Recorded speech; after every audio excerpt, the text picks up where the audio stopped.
Good morning students, मैं Shyam Kumar, faculty of mathematics, पाठशाला science coaching के यूट्यूब चैनल पे आप सबका बहुत बहुत स्वागत करता हूँ।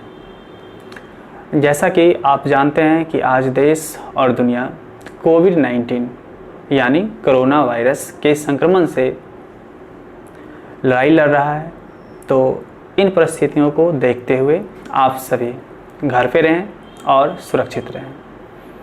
साथ ही साथ आप अपने पढ़ाई को भी जारी रखें।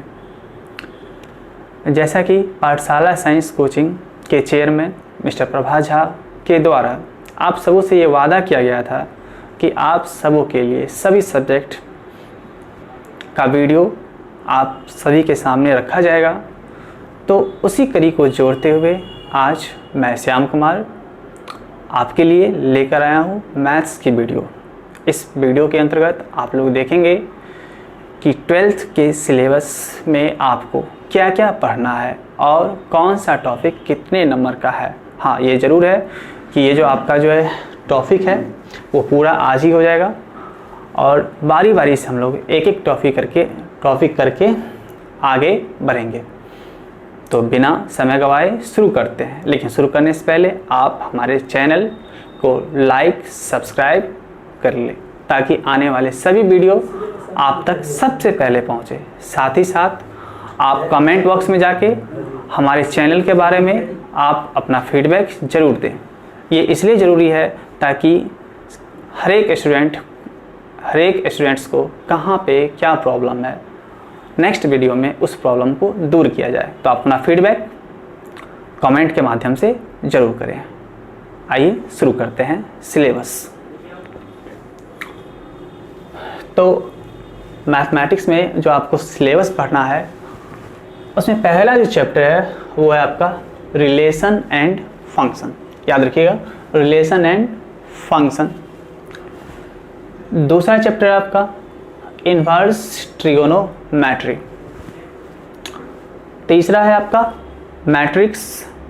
चौथा है आपका डिटर्मिनेंट। पांचवा है आपका डिफरेंशिएशन और छठा है आपका एप्लीकेशन ऑफ डेरिवेटिव। चूँकि ये बड़ा नाम है इसलिए इसको शॉर्ट में AOD भी बोला जाता है।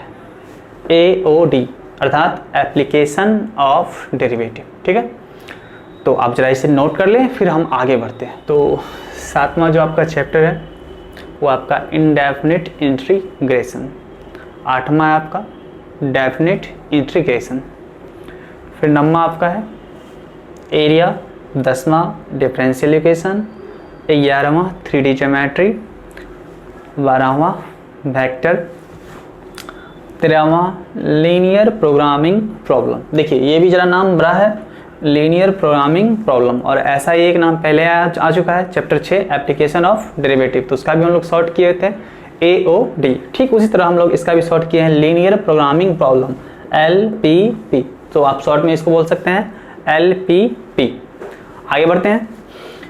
तो आखिरी चैप्टर प्रोबेबिलिटी, ये काफ़ी जाना पहचाना चैप्टर है आपका। क्लास 9th में भी पढ़ना है, 10th में भी पढ़ना है, 11th में भी पढ़ना है और यहाँ आपको 12th में भी पढ़ना है। ये काफ़ी महत्वपूर्ण है, इससे आपका 10 नंबर का एग्ज़ाम में रहता है, तो इस पर हम लोग विशेष ध्यान देंगे। लीनियर प्रोग्रामिंग प्रॉब्लम यानी कि LPP, ये 6 नंबर का आपका रहेगा। 1 नंबर का ऑब्जेक्टिव और 5 नंबर का सब्जेक्टिव। आगे बढ़ते हैं। तो ये जो आपका है 3D ज्योमेट्री और वेक्टर आप सबसे पहले 11th में आए होंगे, तो पहला चैप्टर जो फिजिक्स में पढ़ा होगा, फिजिक्स में जो पहला चैप्टर है वो आपका वेक्टर ही है। हालांकि ये जो आपका वेक्टर है वो मैथ्स का चैप्टर है, तो हम लोग मैथ्स में इस चैप्टर को पढ़ेंगे वेक्टर। तो 3D ज्योमेट्री और वेक्टर, इस दोनों चैप्टर को यदि मिला दिया जाए तो इसमें आपको एग्जाम में 17 मार्क्स का क्वेश्चन रहेगा, तो ये भी महत्वपूर्ण है 3D और वेक्टर। फिर हम लोग आगे आते हैं चैप्टर 6 5।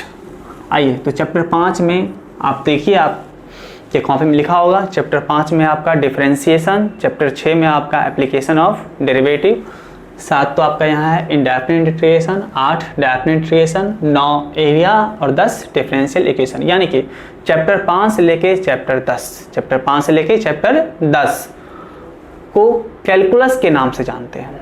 चैप्टर 5 से लेके चैप्टर 10, एक बार फिर से दोहरा रहे हैं, चैप्टर 5 से लेके चैप्टर 10 के अंतर्गत कौन कौन सा चैप्टर आ रहा है, तो दोहरा रहे हैं एक बार फिर से। Differentiation, application of derivative, indefinite integration, definite integration, area और डिफरेंशियल इक्वेशन। इन सबों को मिला दिया जाए तो इन सबों को मिला के एक नाम दिया गया है और वो नाम है आपका कैलकुलस, जो काफ़ी महत्वपूर्ण है। ये फिजिक्स के दृष्टिकोण से भी महत्व है और मैथ के दृष्टिकोण से है ही है। तो ये कैलकुलस जो है आपका 44 नंबर, कैलकुलस आपका 44 नंबर का रहेगा। फिर यदि हम आगे बढ़े, यानी कि चैप्टर 5 तो हो गया है, अब आते हैं चैप्टर 4 और चैप्टर 3, यानी कि डिटर्मिनेंट और मैट्रिक्स। डिटर्मिनेंट और मैट्रिक्स, तो इस दोनों चैप्टर से मिला के आपका 13 नंबर का रहेगा। आपका नोट डाउन होगा, उसमें आप देख सकते हैं कि चैप्टर 3 में आपका मैट्रिक्स है और चैप्टर 4 में आपका डिटर्मिनेंट है। मैट्रिक्स और डिटर्मिनेंट को मिला के आपका कुल नंबर 13 होगा, जो एग्जाम में पूछा जाएगा, 13। फिर उससे यदि हम ऊपर आते हैं, यानी कि 2 और 1, तो 2 में आपका जो है इन्वर्स ट्रिग्नोमेट्री और 1 में आपका रिलेशन एंड फंक्शन, यानी कि चैप्टर 1 और चैप्टर 2 रिलेशन एंड फंक्शन और चैप्टर 2 इन्वर्स ट्रिग्नोमेट्री। इस दोनों चैप्टर को मिला दिया जाए तो एग्जाम के दृष्टिकोण से इसका जो कुल अंक है वो है 10 मार्क्स का। ठीक है, अब आइए इस बात को एक जनरली रूप में समझते हैं। तो सबसे पहले आप वीडियो को पॉज कीजिए और इस पूरे को नोट डाउन कीजिए, फिर आपको बताते हैं कि कहाँ से किस चैप्टर से कितने नंबर का एग्जाम में सवाल पूछा जाएगा। आप इसको पॉज करके इसको लिखिए।